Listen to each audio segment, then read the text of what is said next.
Konnichiwa minasang, balik lagi bersama saya Atina Zaitun Amirul Mujahidin dari kelas 11 CJKT 2. Nah, pada video kali ini kita itu memasuki Super Lab CCNA Networking. Nah, bab pertama itu pengenalan. Nah, materi ini merupakan lanjutan dari Cisco CCNA part 1 dan juga part 2 yang sudah kita bahas sebelumnya. Oleh karena itu, kita harus sudah menyelesaikan atau menonton terlebih dahulu untuk video part 1 dan juga part 2-nya. Hal ini karena materi Super Lab ini kita tidak akan membahas kembali untuk konfigurasi dasar seperti pengertian, konfigurasi, trunking, dan juga konsep dasar lainnya. Sesuai dengan judulnya, pada materi ini kita itu akan membahas Super Lab atau topologi besar yang bisa digunakan dalam dunia industri. Namun pada konfigurasi Super Lab ini memiliki tahapan-tahapan sendiri, yang mana akan kita bahas satu persatu. Oleh karena itu, pemahaman dasar CCNA sangat diperlukan, yang sebelumnya sudah dijelaskan pada video part 1 dan juga pada part 2 sebelumnya. Nah, lalu di sini kita akan memulai untuk proses instalasi Super Lab-nya. Nah, di sini kalian perlu pergi ke browser masing-masing. Di sini saya menggunakan Chrome, lalu kita ketikkan Cisco Packet Tracker 8.2.2. Kemudian kita klik yang paling atas. Nah, kemudian di sini kita scroll. Nah, karena saya menggunakan Windows, di sini kita klik yang Windows ya, teman-teman. Maka dia itu akan otomatis terdownload. Nah, kita tunggu sampai prosesnya selesai. Nah, kalau sudah terdownload, bisa kalian install seperti biasa ya, teman-teman. Kemudian di sini saya punya file Super Lab. Nah, dia itu memiliki 5 ya, teman-teman. Untuk linknya saya taruh di deskripsi. Ini bisa kita buka. Nah, maka di sini itu ada PT Activity. Nah, PT Activity merupakan langkah-langkah konfigurasi yang akan kita gunakan dan kita ikuti. Nah, jika kita klik yang dock, maka dia berada pada sisi layar seperti ini ya, teman-teman. Nah, pada PT Activity itu kita harus mengikuti langkah-langkah dan juga konfigurasi yang tersedia di sini. Nah, maka sebagai contoh, jika kita melakukan konfigurasi IP address, maka complication-nya di sini itu akan bertambah, misalkan dari 0 menjadi 100%. Nah, selain itu kita juga bisa melakukan check result. Ini kita bisa klik. Nah, di sini tuh ada tulisan this activity is incomplete, yang artinya itu aktivitasnya itu belum selesai, teman-teman. Namun, ketika semua konfigurasinya sudah selesai, maka akan muncul tulisan complete. Nah, selanjutnya itu di sini tuh terdapat untuk poin-poin yang harus kita kerjakan. Nah, yang pertama itu kita harus setting IP address, setting DNS, dan juga ping-nya ya, teman-teman. Jika semua poin tersebut sudah lengkap, maka di sini tuh akan ada tulisan 5/5, atau bisa kita sebut juga sebagai presentase completion-nya itu menjadi 100%. Nah, karena kita itu mengerjakannya pada PT Activity, maka kita harus mengikuti instruksi yang diberikan. Sebagai contoh, di sini tuh tertulis IP address-nya itu ada tertentu seperti ini, maka kita harus memasukkan semuanya itu sama persis. Begitu juga hostname, penulisan nama, dari huruf kecil hingga huruf besar itu semuanya harus sesuai dengan instruksinya, agar completion-nya itu dia menjadi 100. Nah, lalu langsung saja kita masuk ke yang bagian pertama, yaitu setting IP address. Nah, langsung saja kita buka router seperti biasa. Nah, pada router itu dia terdapat 2 jalur, yang mana satunya itu gig 0/0, yang satunya itu gig 0/1. Kita buka, nah biasanya itu pada router yaitu terdapat menu UI untuk melakukan pengaturan. Namun karena ini merupakan bentuk PT Activity, maka dia itu dinonaktifkan sehingga kita hanya bisa mengakses untuk CLI-nya. Di sini kita masuk ke dalam Global Configuration.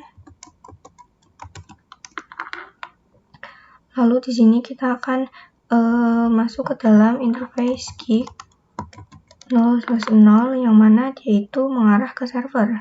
Kemudian kita enter, lalu di sini kita akan pasang IP-nya. IP address-nya itu 200.5.5. Misalkan di sini saya menambahkannya itu 1 ya, teman-teman. Kemudian di sini kita tambahkan subnet mask-nya. Kemudian kita enter, lalu kita nyalakan menggunakan perintah no shutdown. Kemudian kita enter. Nah, selanjutnya di sini tuh kita akan mengkonfigurasikan untuk IP yang berada pada interface gig 0/0, 0/1, kemudian kita enter. Lalu di sini kita masukkan IP address-nya yaitu 192.168.1.1. Kemudian subnet mask-nya jangan lupa kita masukkan ya teman-teman. Setelah itu kita aktifkan dengan perintah no shutdown. Selanjutnya di sini kita akan menyeting untuk IP yang ada pada PC kliennya. Kita pergi ke desktop, lalu IP configuration. Di sini saya menggunakan IP itu 192.168.1.2. Kenapa tidak titik 1? Karena titik 1 itu dia milik si gateway-nya. Di sini kita masukkan subnet mask, lalu gateway-nya 192.168.1.1. Nah, pada DNS server kita isikan untuk IP yang tadi ya teman-teman, yaitu 200.5.5 titik. Di sini saya menggunakannya itu 2. Nah, kemudian ini konfigurasinya sudah selesai teman-teman. Selanjutnya di sini kita akan konfigurasi pada DNS server. Nah, langsung saja kita masuk ke dalam ini servernya. Kemudian kita pergi ke service, kemudian kita pergi ke menu DNS. Nah, pastikan DNS-nya itu kita pada mode on ya teman-teman. Kemudian di sini pada name-nya di sini kita tulis sesuai di instruksi. Yang ini www.sekolahan.id. Kemudian untuk type-nya itu record seperti yang diminta pada instruksinya. Nah, lalu di sini kita masukkan untuk IP-nya yaitu 200.5.5.2. Lalu langsung saja kita add. Nah, ketika konfigurasi DNS selesai, kita itu masih perlu untuk memasang IP pada servernya. Di sini kita pergi ke IP configuration. Lalu di sini IP-nya kita isikan 200.5.5.2. Kemudian subnet mask, lalu default gateway-nya itu 200.5.5.1. Lalu untuk DNS gateway-nya ini sama, yaitu 200.5.5.2. Nah, di sini sudah selesai ya teman-teman. Bisa kalian lihat di sini itu kompleksinya itu menjadi 100%.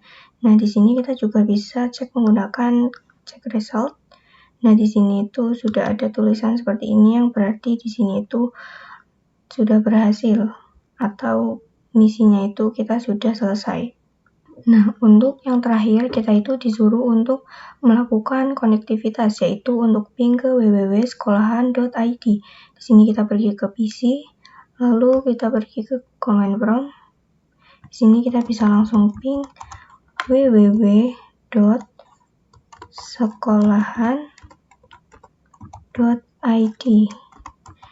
Kita enter, maka di sini itu hasilnya TTL ya teman-teman, yang berarti dia itu sudah selesai. Nah, sekian pembahasan dari saya. Terima kasih. Wassalamualaikum warahmatullahi wabarakatuh.